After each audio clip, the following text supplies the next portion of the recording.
Na kontrobersyal karon kining mga street light nga gipamutang sa highway sa lungsod sa Konsolasyon. Delikado kun makulagway ang posisyon niini ug posible kunong makadisgrasya. Atong sayran sa report ni Nico Sereno. Kung magsubay ka sa highway sa barangay Pitogo sa Konsolasyon, mabantayan kini mga lamppost nga anaa sa tunga sa kalsada. Giugbok sa tunga pero walay center island. Daghang motorista ang may question kay delikado kini kung dili mabantayan sa mga driver. Aminado ang DPWH 6th Engineering District, parte kini sa ilang proyekto. Subay sa gitrabaho nga drainage project sa maong dapit, mihangyo ang lungsod nga butangan og mga lampposts para mas mahayag ang lugar. Kailangan lang purpose for safety sa atong tabiling nga mohayag tabiling public nga labi ng mga motorista nga mohayag ng area tingit-ngit.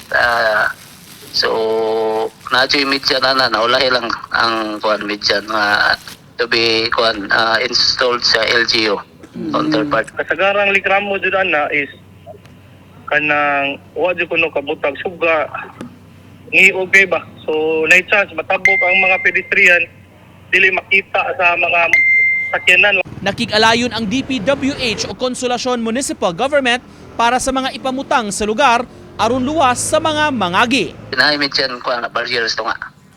Para ma-safety. For the meantime, ang maintenance atong gipa-initiate og kuan mga reflectorized nga barriers para lang pag kuan sa mga approaching kuan motorist no nga naay kuan naay obstruction nga lampos sa center.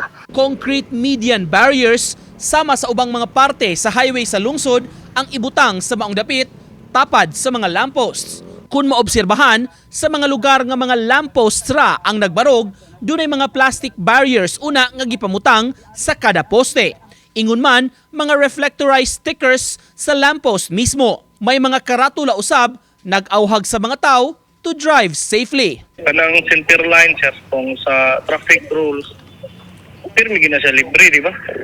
Bawal mi na siya mo counterflow ta sabi mag double solid lane. Uban ni Godfrey Relien, Nico Sereno, Balitang Bisdak.